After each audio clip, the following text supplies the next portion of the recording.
महर्षि वाल्मीकि की रामायण में भगवान राम, माता सीता, भाई लक्ष्मण और राम भक्त हनुमान जैसे पात्रों के पराक्रम के बारे में काफी सुना होगा, जिसमें उन्होंने 14 वर्षों तक जंगलों में कठिन तपस्या की थी। लेकिन क्या आपको पता है, रामायण में एक ऐसा पात्र था जिसके त्याग के बारे में काफी कम चर्चा होती है। दक्षिण भारत की राम कथा में लक्ष्मण की पत्नी उर्मिला के त्याग और बलिदान के बारे में जानकारी दी गई है। दक्षिण भारत की राम कथा के अनुसार जब भगवान राम को वनवास मिला तो भगवान राम, माता सीता और लक्ष्मण वनवास की ओर जाने लगे तो उर्मिला ने भी साथ जाने के लिए कहा, लेकिन लक्ष्मण ने उन्हें अयोध्या में रहने का आदेश दिया।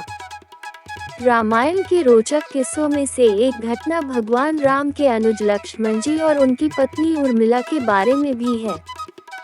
जब लक्ष्मण जी भगवान राम के साथ 14 वर्ष के वनवास पर चले गए थे तो उनकी पत्नी ने 14 साल तक क्या किया था। आपको ये जानकर हैरानी होगी कि अपने ज्येष्ठ भ्राता भगवान राम के वनवास में उनके साथ गए लक्ष्मण पूरे 14 वर्षों तक सोए ही नहीं थे। सुनने में यह बात कुछ अतिशयोक्ति प्रतीत होती है, लेकिन ये पूर्णतः सच है। लक्ष्मण जी के वन चले जाने पर उनकी पत्नी उर्मिला ने 14 साल तक क्या किया जाने। रामायण में बताया गया है कि राम, लक्ष्मण, भरत और शत्रुघ्न के जन्म के वक्त राम, भरत और शत्रुघ्न अन्य बच्चों की भांति कुछ देर रोने के बाद चुप हो गए थे, लेकिन लक्ष्मण रोते ही रहे। फिर उसके बाद जब उन्हें राम के बगल में लिटाया गया तब जाकर उनका रोना बंद हुआ। तब से वह हर वक्त राम की परछाई ही बनकर रहे। जब राजा दशरथ ने भगवान राम को 14 वर्ष के वनवास का आदेश दिया तो लक्ष्मण ने भी अपने अग्रज के साथ वन में जाने का निर्णय ले लिया। लक्ष्मण की पत्नी उर्मिला भी उनके साथ जाने के लिए कहने लगी तो उन्होंने अपनी पत्नी को समझाते हुए कहा कि वह वन में राम और सीता की सेवा करना चाहते हैं।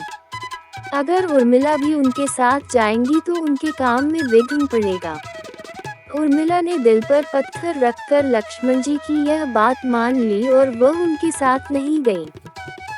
वन में जब राम और सीता अपनी कुटिया में विश्राम कर रहे थे तो लक्ष्मण प्रहरी के रूप में कुटिया के बाहर पहरा दे रहे थे। तभी रात में उनके समक्ष निद्रा देवी प्रकट हुई।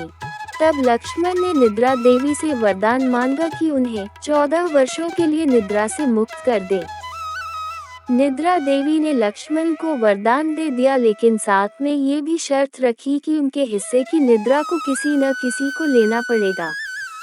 जब लक्ष्मण ने निद्रा देवी से निवेदन किया कि उनके हिस्से की निद्रा उनकी पत्नी उर्मिला को दे दी जाए। कहा जाता है कि निद्रा देवी के इस वरदान के कारण ही उर्मिला 14 वर्षों तक सोती रही थी और लक्ष्मण जी जागते रहे थे। कहते हैं वनवास से अयोध्या लौटने के बाद जब भगवान राम का राज्याभिषेक हो रहा था तो उस समारोह में उर्मिला भी थी, लेकिन वह नींद की अवस्था में ही थी। ये देखकर लक्ष्मण उनके ऊपर जोर जोर से हंसने लगे। ये देखकर वहां मौजूद सभी लोग दंग थे।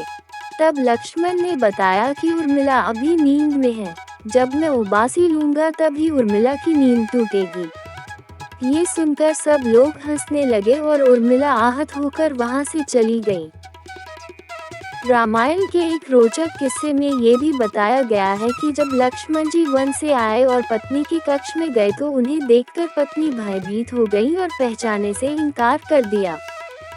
इसकी वजह ये थी कि 14 साल तक उर्मिला सोती रही थी और इतने दिनों लक्ष्मण जी को उन्होंने देखा भी नहीं था।